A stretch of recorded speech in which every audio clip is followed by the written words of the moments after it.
इस तरह का अगर आकृति दे दिया जाए और आपसे पूछा जाए इस आकृति में आयत की संख्या कितनी है, तो ऐसी आकृति को देख करके आप घबराइएगा नहीं। आप इस आकृति में आसानी से बता सकते हैं आयत की संख्या कितनी है। तो चलिए हम शुरुआत करते हैं। यहाँ पर एक बेसिक फिगर बना लेते हैं और इससे हम समझते हैं। यहाँ पर इस बेसिक फिगर में आपको मालूम है कि स्क्वायर की संख्या और वर्ग की संख्या कितनी है। चलिए एक बार हम रिवीजन कर लेते हैं। यहाँ पर स्क्वायर की संख्या कितनी है, 1 2 3 और 4, और इस चारों को अगर मिला देते हैं तो एक बड़ा वाला ये देखिए कितनी होती है, 5। ये तो इसमें स्क्वायर है। लेकिन इसमें अगर पूछे रेक्टेंगल की संख्या कितनी है तो हम इसको कैसे निकालेंगे। तो आपको पता है यहाँ पर जो संख्या दिया गया है रो का, इसको हम रो बोलते हैं, इसको हम कॉलम बोलते हैं। तो यहाँ पर रो और कॉलम की संख्या को हम इस तरह से लिखते हैं। यहाँ पर रो वाले का सब संख्या का हम योग कर देते हैं, जैसे 1 + 2, उसके बाद गुना, फिर यहाँ पर कॉलम वाला भी संख्या कितना है, 1 और 2, हम इस तरह से नंबरिंग कर देंगे। यहाँ पर 2 लिख देंगे, रो और कॉलम दोनों की नंबरिंग कर दिए। यहाँ पर कितना है, 2, तो यहाँ भी 1 और 2, इस तरह से हमने लिख दिया। यानी यहाँ पर रो के संख्या का सम इंटू कॉलम के संख्या का सम, तो यहाँ पर सम कितना हो गया, 3 हो गया, और यहाँ पर भी कितना हो गया, 3 हो गया, यानी कितना हो गया, 9 हो गया। इस तरह के आकृति में आयत की संख्या कितनी है, 9 है। उम्मीद करता हूँ ये आपको समझ में आ गया होगा। लेकिन यहाँ पर 9 तो है, लेकिन सिर्फ यहाँ पर आयत नहीं है, यहाँ पर रेक्टेंगल प्लस स्क्वायर, ये दोनों मिला करके 9 है। आपको मालूम है इस 9 में से 5 जो है स्क्वायर है इसमें मिला हुआ। इससे पहले वीडियो में हम बताए थे कि प्रत्येक स्क्वायर एक आयत होता है। आप इस लाइन को याद रख लीजिए।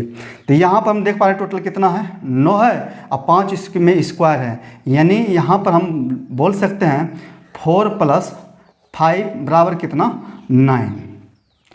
तो इसमें कितना है, स्क्वायर की संख्या 5 है और रेक्टेंगल की संख्या कितनी है, टोटल 9 है। और ओनली रेक्टेंगल अगर पूछे यहाँ पर केवल रेक्टेंगल कितना है, तो 4 है। तो ये छोटा सा फिगर है, इसमें हम समझ लिए। इसके बाद ये बड़ा वाला फिगर में आते हैं। तो यहाँ भी अब हम जब इस तरह से निकालेंगे रेक्टेंगल, तो टोटल संख्या जो आएगी इसमें वो रेक्टेंगल की होगी, लेकिन वो सिंगल नहीं होगी, उसमें स्क्वायर और रेक्टेंगल दोनों मिला करके होगा। लेकिन अगर केवल आपसे पूछे कि इसमें रेक्टेंगल की संख्या बताना है, तो हम सबसे पहले क्या करेंगे, स्क्वायर की संख्या निकालेंगे और उस स्क्वायर की संख्या को हम रेक्टेंगल की संख्या में, मतलब टोटल रेक्टेंगल की संख्या में हम घटा देंगे। घटाने के बाद जो बचेगा संख्या, वही जो है ना ओनली रेक्टेंगल की संख्या होगी। तो चलिए हम निकाल करके देखते हैं। यहाँ पर सबसे पहले हम रेक्टेंगल निकालेंगे। यहाँ पर क्या करेंगे, रेक्टेंगल का सम इंटू कॉलम का सम। यहाँ पर रेक्टेंगल का सम में क्या है, यहाँ पर देखिए 4 तक नंबर है, इसमें 5 तक नंबर है। तो हम क्या करेंगे, सबसे पहले रो और कॉलम यहाँ पर लिख देते हैं। ये रो है, रो की संख्या कितनी तक है, 5 तक है। तो हम लिखेंगे 1 + 2 + 3 + 4 + 5। इसको हमने यहाँ पर ब्रैकेट कर दिया। उसके बाद क्या है, यहाँ पर इंटू। उसके बाद यहाँ पर कॉलम की संख्या कितनी है, 4 तक है। तो यहाँ पर हम लिखेंगे 1 + 2 + 3 + 4। यहाँ पर हमने लिख दिया। अब क्या करेंगे, यहाँ पर रो की संख्या को टोटल को आपस में जोड़ देंगे और इंटू यहाँ पर कॉलम की संख्या को टोटल को आपस में जोड़ देंगे। जोड़ने के बाद जो संख्या आएगी दोनों को हम गुना कर देंगे। गुना करने के बाद जो संख्या आएगी वही इस फिगर में, इस आकृति में आयत की टोटल संख्या होगी। चलिए हम निकाल करके देखते हैं। इसको हम जोड़ते हैं तो 3 हो जाता है। 1 + 2 3 और 3 6, 6 4 10, 10 5 15, ये कितना हो गया, 15 हो गया।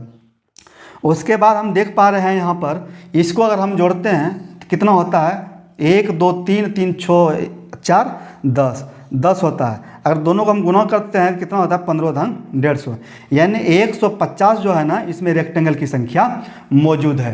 लेकिन ये अकेले रेक्टेंगल नहीं है, इसमें स्क्वायर भी है, रेक्टेंगल है, यानी आयत भी है और वर्ग भी है। तो हम यहाँ पर लिखेंगे रेक्टेंगल प्लस स्क्वायर, दोनों मिला करके है। लेकिन हमसे क्या पूछा है, केवल इसमें बताना है रेक्टेंगल यानी आयत की संख्या कितनी है। तो आयत की संख्या बताने के लिए यहाँ पर देखिए, आयत की संख्या बताने के लिए सबसे पहले हमको स्क्वायर की संख्या मालूम करना पड़ेगा।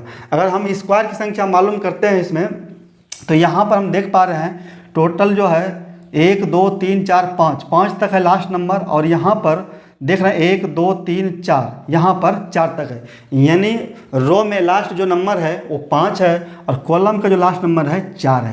तो आपको पता है स्क्वायर की संख्या निकालने के लिए हम क्या करते हैं, रो इंटू कॉलम। तो यहाँ पर रो की संख्या कितनी है 5 है और कॉलम की संख्या कितनी है 4 है, ये लास्ट वाला देखना है। अब क्या करेंगे, इसको एक एक कम करके लिखते जाएंगे। यहाँ पर चलिए हम लिख करके देखते हैं, इसमें एक कम करेंगे तो 4 हो जाएगा, यहाँ पर 3 हो जाएगा, यहाँ 3 हो जाएगा, यहाँ पर 2 हो जाएगा, यहाँ पर 2 होगा, यहाँ पर 1 होगा। अब क्या करेंगे, सबको आपस में हम गुना कर देंगे। गुना कर देते हैं, 5 चौकी 20, 4 तिहाई 12, 3 दूनी 6, 2 एका 2। अब क्या करेंगे, हम सबको आपस में जोड़ देंगे। तो जोड़ने के बाद यहाँ पर देखिए 2 6 8, 8 और 2 10, 10 के शून्य हासिल 1, 1 यहाँ पर चलिए लिख देते हैं, 1 2 3 3 1 4। यहाँ पर स्क्वायर की संख्या कितना है 40 है, 40 स्क्वायर है। अब हम क्या करेंगे, यहाँ पर ये जो रेक्टेंगल प्लस स्क्वायर जो दोनों मिला करके जो दिया गया है, यहाँ पर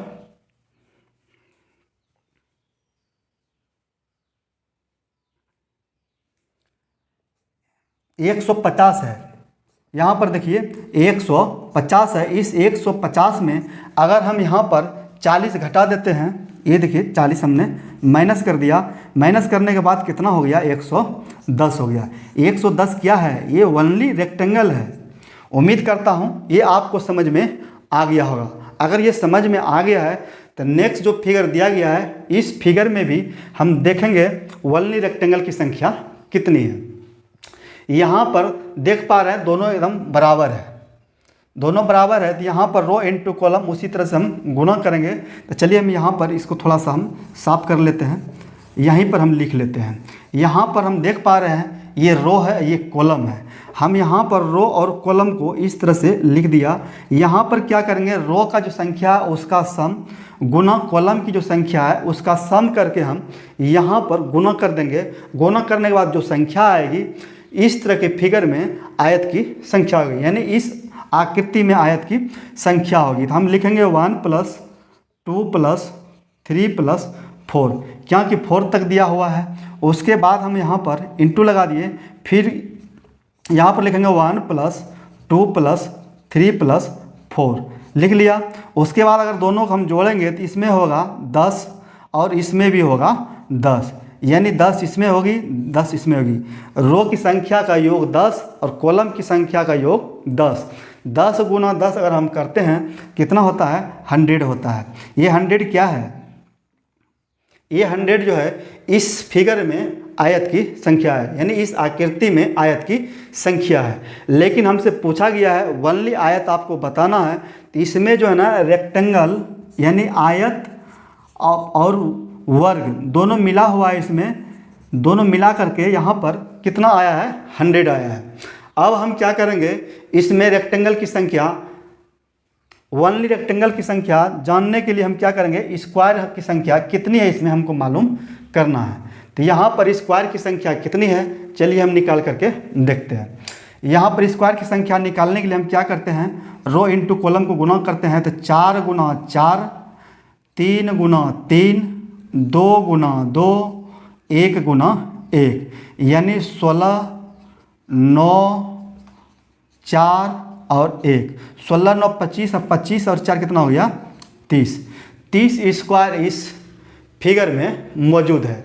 अगर ओनली रेक्टेंगल हमसे पूछा है तो यहाँ पर जो दोनों संख्या दिया गया है स्क्वायर और रेक्टेंगल का दोनों का मिला करके, तो यहाँ पर अगर इस संख्या को स्क्वायर को हम घटा देंगे इसमें, तो क्या बचेगा, सिर्फ यहाँ पर ओनली रेक्टेंगल बचेगा। तो हम 30 को यहाँ पर माइनस कर देते हैं तो कितना हो गया, 70 हो गया। 70 ये क्या है, केवल जो है ना आयत है। हम यहाँ पर लिख देते हैं हिंदी में, केवल क्या है, ये आयत है। उम्मीद करता हूँ ये आपको समझ में आ गया होगा। आपको ये वीडियो कैसा लगा आप कमेंट करके ज़रूर बताइएगा। फिर मिलेंगे नेक्स्ट वीडियो में। जय हिंद, जय भारत।